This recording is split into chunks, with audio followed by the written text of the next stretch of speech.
সিরাজগঞ্জের সিরাজ মিয়া ছিল মেলা টাকা পয়সার মালিক, কারণ রংপুরে ছিল তার রঙের ব্যবসা, আর সুনামগঞ্জে ছিল তার বহুত সুনাম।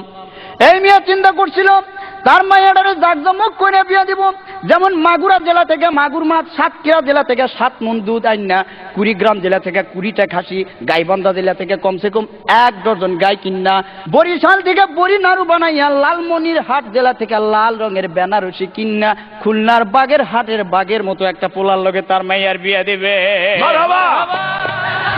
কিন্তু এই ফরিদ চুয়াডাঙ্গা জেলার চুয়া চুয়া কথা কইয়া পটুয়াখালী জেলার ভাষায় পড়াইয়া পড়াইয়া দিনারে বিয়া করে ফলাইছে। জোরে বলেন বাপরে বাপ।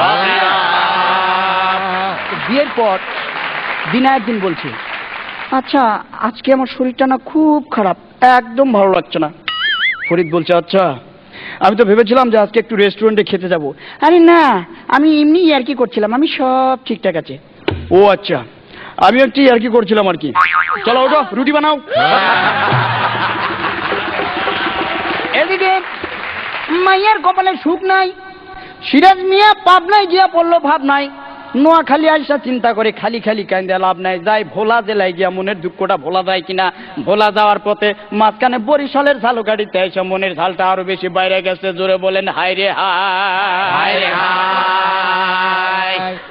এই কথা তো আর ঢাকা শহরে ঢাকা থাকলো না, খবরের কাগজ পত্র পত্রিকা সব জায়গায় ছাপা হয়ে গেল। তো একদিন দিনা ফরিদকে বলছে, আচ্ছা আমি যদি কখনো হারিয়ে যাই তাহলে তুমি কি করবে? পত্রিকায় তোমার ছবি ছাপিয়ে দেব। খুশি হয়ে দিনা বলছে, হ্যাঁ তাহলে তুমি সেখানে কি লিখবে? লিখবো যে পাবে তার। এই খবর চলে গেল জামালপুরের জামালের কানে, জামালপুরের জামাল, ময়মনসিংহের মমিন এবং মানিকগঞ্জের মানিকের মাধ্যমে এই খবরটা দিয়ে দিল গোপালগঞ্জের গোপালের কাছে। গোপালগঞ্জের গোপাল, নারায়ণগঞ্জের নারায়ণ, ব্রাহ্মণবাড়িয়ার ব্রাহ্মণ, শিবপুরের শিব, হরিপুরের হরি, মহাদেবপুরের মহাদেব, পাবনা রাধানগরের রাধা, আর কৃষ্ণপুরের কৃষ্ণরে লইয়া হিন্দু ধর্মের প্রধান ঠাকুর গায়ে ঠাকুরের কাছে রওনা দিছে। জোরে বলো হরি বল।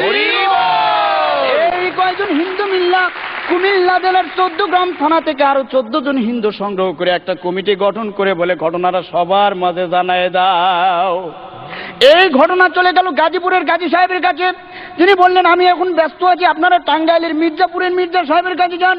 মির্জাপুরের মির্জা বললেন, আমার ছোট ছেলে নরসিংদীর নরাদম শেরপুর থেকে 1 সের চিনি চুরি করে বগুড়া সারিয়াকান্দি থানায় আসামিদের মধ্যে সারিবদ্ধভাবে দাঁড়ায় রয়েছে, আপনারা আপাতত হাজীগঞ্জের হাজী সাহেবের কাছে যান।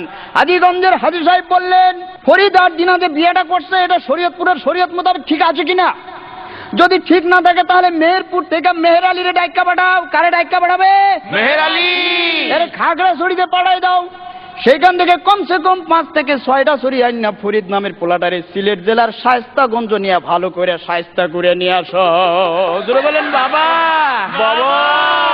তো শায়েস্তা করার আগে ফরিদকে বলা হচ্ছে, তোকে এখন যে মারটা দেওয়া হবে এই মার খেয়ে তুই মারাও যেতে পারিস। তার আগে তোর শেষ ইচ্ছা কি বল? তুই কার সাথে দেখা করতে চাস? আমার বউয়ের সাথে। হায় হায় হতচ্ছাড়া, মায়ের সাথে দেখা করতে মন চায় না? ভাই রে, পুনর্জন্মে তো সাথে সাথে মায়ের দেখা পামু, কিন্তু বউয়ের জন্য 25 বছর অপেক্ষা। মার দূর শেষ হয়ে গেল মীর ভাই। ফরিদ খুব অসুস্থ, হাসপাতালে ভর্তি আছে।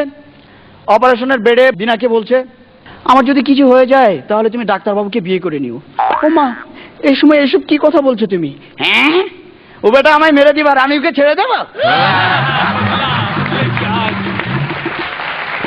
এরপর ফরিদপুরের ফরিদ বর্তমানে মেলা টাকা পয়সার মালিক।